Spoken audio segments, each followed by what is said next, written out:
Hi students, computer class day 4 में आपका स्वागत है। कंप्यूटर ट्रेनिंग कोर्स की इस वीडियो क्लास में हम आपको कंप्यूटर कीबोर्ड की कंप्लीट नॉलेज देंगे, जिसमें हम आपको कीबोर्ड की सभी कीज और उनका क्या यूज़ है या कीबोर्ड का यूज़ कैसे करते हैं, इसकी प्रैक्टिकल नॉलेज आपको इस वीडियो में देने वाले हैं। तो चलिए आपके कीमती समय को बचाते हुए सीधे सीखना शुरू करते हैं। तो चलिए अब मेन मुद्दे पर आते हैं।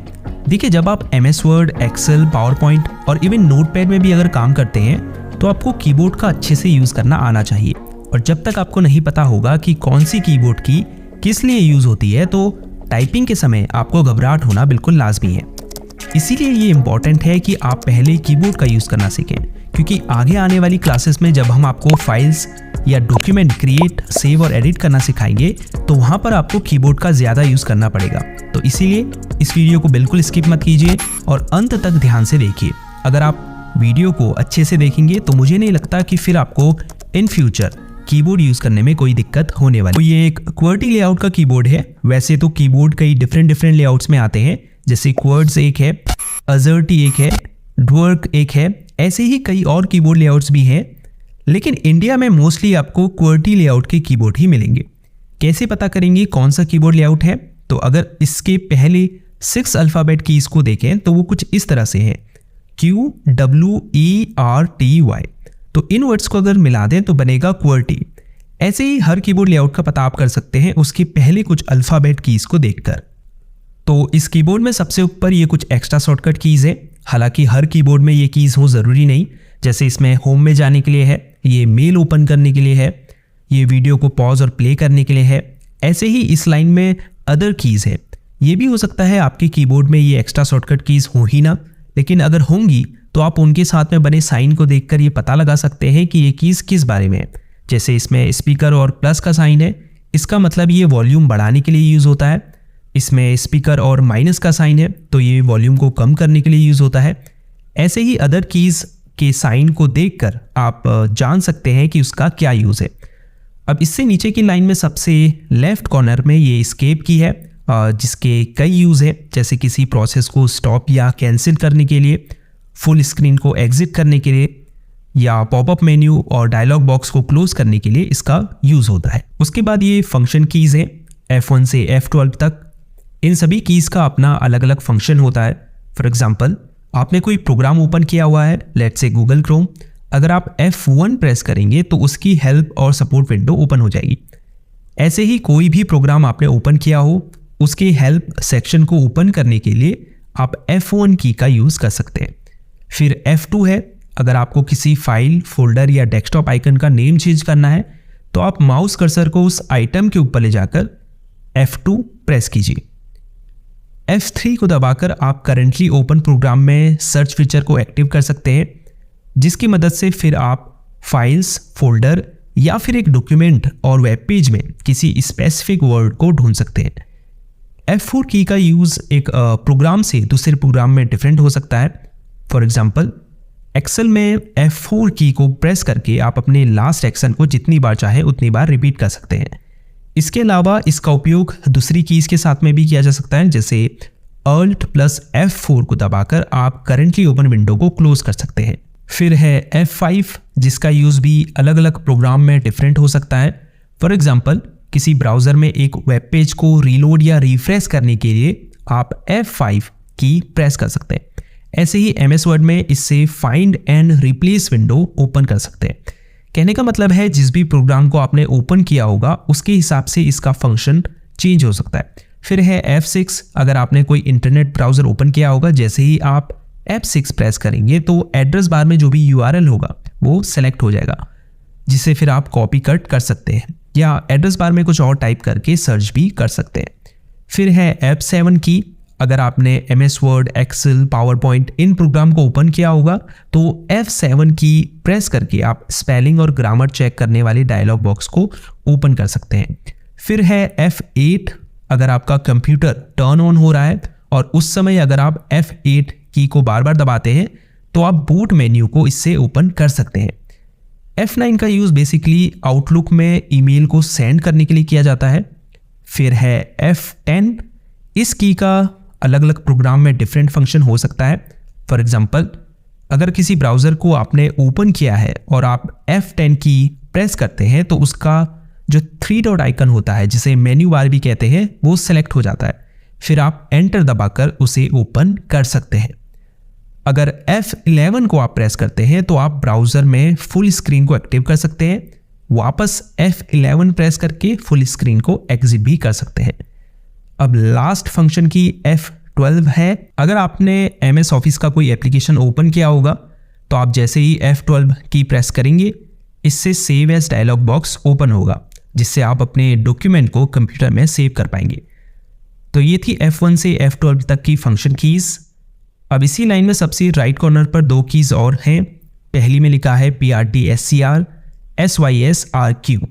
ये प्रिंट स्क्रीन की है, जिसे अगर आप प्रेस करेंगे तो आपकी पूरी स्क्रीन क्लिपबोर्ड में कैप्चर हो जाएगी, फिर जिसे आप पेंट सॉफ्टवेयर में जाकर पेस्ट कर सकते हैं। अगर आप अपनी पूरी स्क्रीन का स्क्रीनशॉट लेना चाहते हैं तो आप प्रिंट स्क्रीन की का यूज़ कर सकते हैं। हो सकता है दूसरे कीबोर्ड में PRT/SC या फिर PRT/SCN ही लिखा हो, लेकिन आपको ये देखना है कि अगर शुरुआत में PRT लिखा है तो वो प्रिंट स्क्रीन की ही है। लास्ट में स्क्रॉल लॉक की है। जैसे ही आप इसे प्रेस करेंगे आप देख सकते हैं स्क्रॉल इंडिकेटर ऑन हो चुका है। इसका मतलब ये है कि अब स्क्रॉल लॉक इनेबल है। अगर आपने MS Excel ओपन किया है और आप स्क्रॉल लॉक को इनेबल करते हैं तो इससे क्या होगा, स्प्रेडशीट में जो भी सेल सेलेक्ट होगी वो लॉक हो जाएगी, और जब आप अप डाउन और लेफ्ट राइट एरो की दबाएंगे तो आप दूसरी सेल्स में मूव करने के बजाय स्प्रेडशीट में up down left right scroll करेंगे। अब जिन भी कीज़ में सिंबल्स बने हैं ये सभी, उसके बाद ये अल्फ़ाबेट्स वाली कीज़, उसके बाद ये न्यूमेरिकल कीज़, फिर यहाँ भी जो सिंबल्स हैं, ऑल्दो न्यूमेरिकल कीज़ यहाँ भी हैं। तो ये जो सब कीज़ हैं, सिंबल्स, अल्फ़ाबेट्स और नंबर्स वाली, इन्हें हम टाइपिंग कीज़ कहते हैं, क्योंकि ये टाइपिंग में यूज़ की जाती है। अभी आगे बताऊँगा कैसे इनको यूज़ करना है। उसके बाद आ जाते हैं बैक स्पेस की पर। ये जो लेफ़्ट एरो है ये बैक स्पेस की का सिंबल है। जब आप इसे प्रेस करेंगे तो जिस भी वर्ड के आगे आपने माउस कर्सर को रखा होगा उसका एक कैरेक्टर डिलीट हो जाएगा। अगर आपने डॉक्यूमेंट में एक से ज़्यादा कैरेक्टर को डिलीट करना है तो बैक स्पेस की को वहाँ तक दबाए रखें जहाँ तक डिलीट करना है आपको। इसके नीचे एंटर की है। अगर आप किसी डॉक्यूमेंट में हैं या टेक्स्ट एडिटर में हैं तो एंटर की दबाकर आप पैराग्राफ की नेक्स्ट लाइन में मूव कर सकते हैं। इसके अलावा ओके बटन के रूप में भी आप इसका यूज़ कर सकते हैं। उसके अलावा ये शिफ्ट, कंट्रोल, ऑल्ट इस तरफ भी हैं, कंट्रोल शिफ्ट ऑल्ट। इन्हें मॉडिफायर कीज़ कहा जाता है। ये जो कीज़ है ये हमेशा दूसरी कीज़ के साथ में इस्तेमाल की जाती है, जिन्हें हम शॉर्टकट कीज़ भी कहते हैं। अगर आपको इन सिंबल्स को अपने डॉक्यूमेंट में ऐड करना है जिनमें नंबर्स लिखे हैं, कुछ कीज़ में 2-2 सिंबल्स हैं, अगर आप इन कीज़ को प्रेस करेंगे तो पहला सिंबल तो टाइप हो जाएगा, लेकिन जो इसमें दूसरा सिंबल बना है वो टाइप नहीं होगा। तो इन्हें टाइप करने के लिए फिर आप इन्हें शिफ्ट के साथ दबाएंगे। ऐसे ही अगर ऑल्ट की और F4 की को साथ में दबाएं तो आप करेंटली ओपन विंडो को क्लोज कर पाएंगे। तो ये जो 3 कीज़ हैं, ऑल्ट, कंट्रोल और शिफ्ट, ये हमेशा दूसरी कीज़ के साथ में कॉम्बिनेशन के रूप में यूज़ की जाती हैं। अब ये जो की है जिसमें छोटा सा माउस कर्सर बना हुआ है, इसे आप राइट क्लिक की जगह यूज़ कर सकते हैं। जैसे जब आप राइट क्लिक करते हैं किसी फाइल, फोल्डर, प्रोग्राम या लिंक के ऊपर तो एक पॉपअप मेन्यू ओपन होता है, वैसे ही जब आप इसे प्रेस करेंगे तो एक पॉपअप मेन्यू ओपन होगा। अब लेफ्ट कॉर्नर में कुछ इंपॉर्टेंट कीज़ हैं, जैसे कैप्स लॉक। अगर आप किसी अक्षर या शब्द को कैपिटल लेटर में टाइप करना चाहते हैं तो कैप्स लॉक को प्रेस कीजिए। यहाँ ऊपर अगर आपको कैप्स इंडिकेटर ऑन दिखे, इसका मतलब कैप्स लॉक इनेबल है। कैप्स लॉक की के ठीक ऊपर टैब की है, जिसके कई सारे इस्तेमाल होते हैं। जो कॉमन यूज़ है वो ये है कि जब हम वर्ड में या नोटपैड में होते हैं और स्पेस की प्रेस करते हैं तो माउस कर्सर एक कैरेक्टर आगे मूव होता है, जबकि टैब की को दबाकर आप इसे 4-5 कैरेक्टर आगे मूव कर सकते हैं। अब इस तरफ आ जाते हैं, ये है इंसर्ट की। अगर आप किसी वर्ड प्रोसेसिंग सॉफ्टवेयर में, फॉर एग्जांपल MS वर्ड में या वर्ड पैड में, माउस कर्सर को किसी वर्ड के ठीक पहले रखें और फिर इंसर्ट की दबाएं और कुछ टाइप करें, तो होगा ये कि जैसे ही आप कैरेक्टर टाइप करना शुरू करेंगे ये पहले लिखे वर्ड को डिलीट कर देगा और इसे नए टाइप किए गए वर्ड में बदल देगा, जिसे हम ओवरराइट करना भी कहते हैं। इसके नीचे होम बटन है। अगर आपने माउस कर्सर को किसी पैराग्राफ लाइन के बीच में या लास्ट में या स्टार्टिंग में छोड़कर कहीं भी रखा है, अगर आप होम की दबाएंगे तो कर्सर लाइन की शुरुआत में आ जाएगा। इसके अलावा अगर आप किसी वेब पेज के एंड में होंगे तो आप होम की दबाकर वेब पेज में टॉप पर आ जाएंगे। फिर ये डिलीट की है जिससे आप सिलेक्टेड फाइल या फोल्डर को डिलीट कर सकते हैं या किसी सिलेक्टेड टेक्स्ट या पैराग्राफ को भी डिलीट कर सकते हैं। इसके अलावा अगर आप किसी वर्ड के पहले कर्सर को रखकर डिलीट की दबाएंगे तो वह वर्ड डिलीट हो जाएगा। फिर ये एंड की है जिसे दबाकर आप किसी पैराग्राफ लाइन के एंड में कर्सर को ला पाएंगे।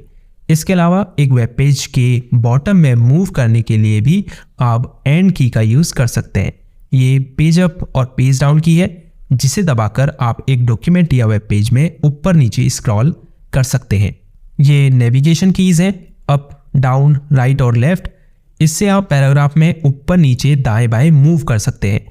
इसके बाद इधर भी डिलीट और एंटर की है। फिर ये न्यूमेरिकल कीज़ है और फिर ये नंबर लॉक की है। क्योंकि अगर आप देखें तो इन नंबर्स की के दो फंक्शन हैं, जैसे इन पर नंबर भी लिखा है, दूसरा ये नेविगेशन के लिए भी यूज़ होती है। जैसे देख सकते हैं up down left right arrow बने हुए हैं, पेज अप पेज डाउन है, होम और एंड है, मतलब एक ही की के दो फंक्शन है। तो अगर आप बिना नम लॉक इनेबल किए इन कीज़ को प्रेस करेंगे तो ये नेविगेशन का काम करेगी, लेकिन अगर आप नम लॉक इनेबल कर देंगे फिर आप नंबर टाइप कर पाएंगे। ये ऊपर नम इंडिकेटर आपको बताएगा कि नम लॉक इनेबल है या डिसेबल है। तो ये थी कंप्यूटर क्लास डे 4 जिसमें आपने कीबोर्ड की सभी कीज़ और उनका यूज़ करना सीखा। जाते जाते वीडियो को लाइक ज़रूर कीजिए क्योंकि इससे हमें पता चलेगा कि आपको यह वीडियो पसंद आई है।